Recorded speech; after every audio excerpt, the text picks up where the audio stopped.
بسم اللہ الرحمن الرحیم۔ گروبیگ یوٹیوب اسلامک چینل کی جانب سے اپنے ناظرین کو السلام علیکم ورحمۃ اللہ وبرکاتہ۔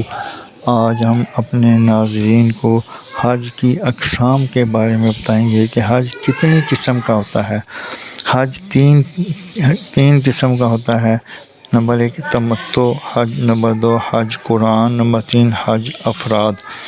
آپ ان میں سے جس کو چاہیں اختیار کر سکتے ہیں، البتہ حج تمتع اور حج قرآن حج افراد سے افضل ہے، چونکہ حجاج کرام کو حج تمتع میں زیادہ آسانی ہوتی ہے اور ہندوستان اور پاکستان سے آنے والے عموماً حجاج کرام حج تمتع ہی کرتے ہیں۔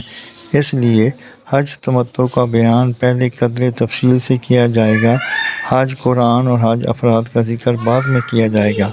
حج افراد میں حج کی قربانی واجب نہیں، البتہ کر لیں تو بہتر ہے، البتہ حج تمتع اور حج قرآن میں قربانی کرنا واجب ہے۔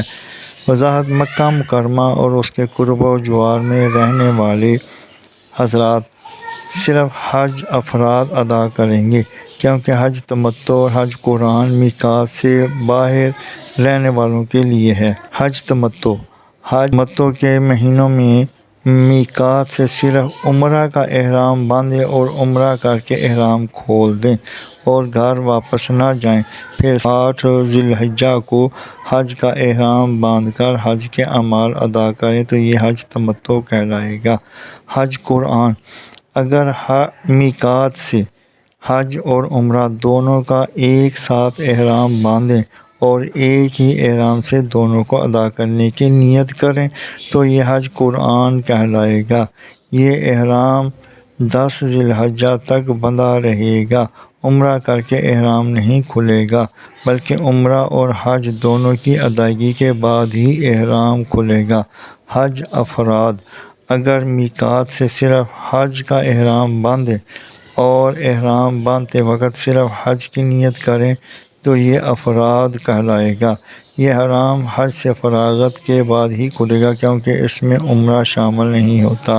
جزاکم اللہ احسن الجزاء۔ اللہ تعالیٰ سمجھنے اور عمل کرنے کی توفیق عطا فرمائے، آمین یا رب العالمین۔ مزید جاننے کے لیے چینل کو سبسکرائب اور لائک کریں، ویڈیو کو آخر تک سنیں تاکہ نئی آنے والی ویڈیو کا نوٹیفیکیشن آپ کو مل سکے۔